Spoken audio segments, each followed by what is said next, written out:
Hand over hand, depending on what feels good for you, or interlaced. I don't know, today this feels right. So I usually will use the table to also kind of anchor me underneath. And we're going to try to get her as close to dorsiflexion as I can as I kind of lean back. And so I'm just doing this really nice, easy grade 1 traction. Remember, if it's for an ankle sprain, this is going to be painful. So you're going to think grade 1, 2s, and then we're going to increase the range of motion into the grade 3 and 4, okay, for mobility purposes. So again, we sort of grasp and then we gently nudge, okay? So, and then we hold. So based on what you guys have learned, whether it's a 30-second or it's an oscillation that you add in to just gently distract, okay? Really, really simple. And then from here, what we want to do is support. Let's have you go up just a smidge, okay? So we really want to kind of lock that in here, her leg in.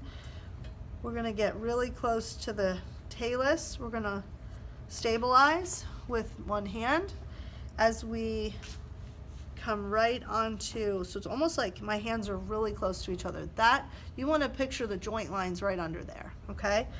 Now, depending on how much assistance I need into that foot, I can kind of use my body a little bit and then to help me hold her into some dorsiflexion as I, again, long, straight arm to create your force. I use a little bit of some body weight as I kind of sink in, okay? What we don't want to do is just like have it be from our elbow, because that's not going to be able to generate and you just are going to get tired, okay? So we're going to have a whole long line, a body just sinking. I'm literally just sinking into her ankle, okay? Again, I can create a nice little oscillation with my body, and we hold that for however many seconds. You might want to take a break, take up a little more slack, and then go again. Take up a little more slack and maybe go one more time, okay? You would flip her over onto her belly. This leg would be falling off the table just naturally into its plantar flexion position, and you would mobilize posteriorly, okay? And then we've got the talus, okay? So usually what I'll do if I'm sitting, again, these are really easy. You don't need a ton of force on the talus, so you can sit for this. What we want to do is just kind of find the talus. So as I move her foot, it's popping out at me, okay? So then I go thumb over thumb, and I am going to just glide her medially.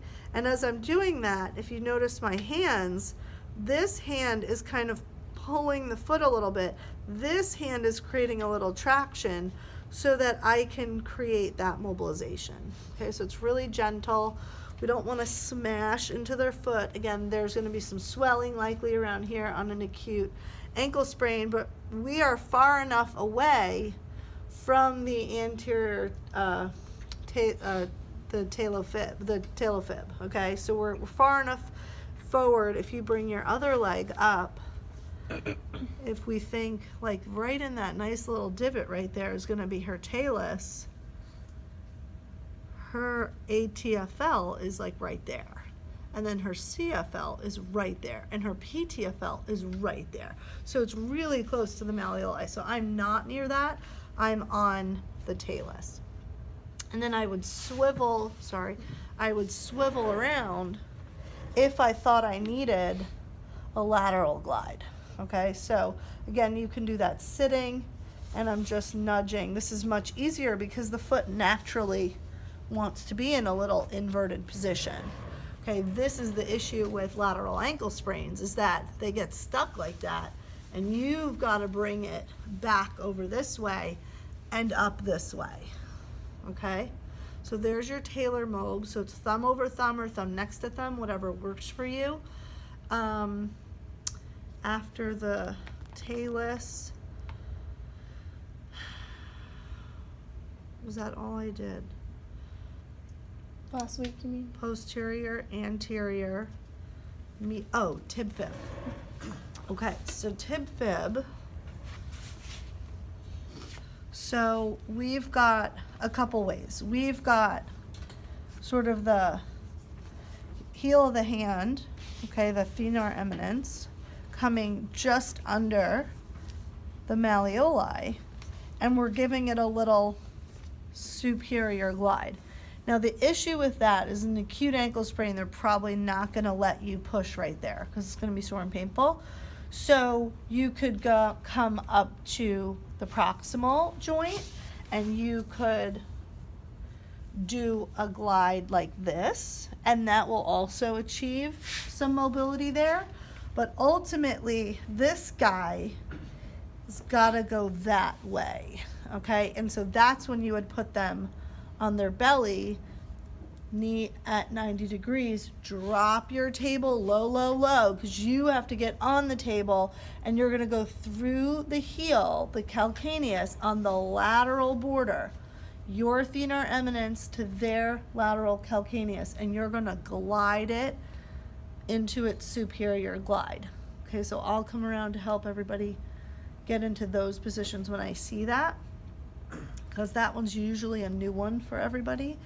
And then, okay, so then I think that was all we talked about. Mm-hmm. Okay, so those are your mobs that you're going to practice. And then what we'll do is we'll practice a quick kinesio tape of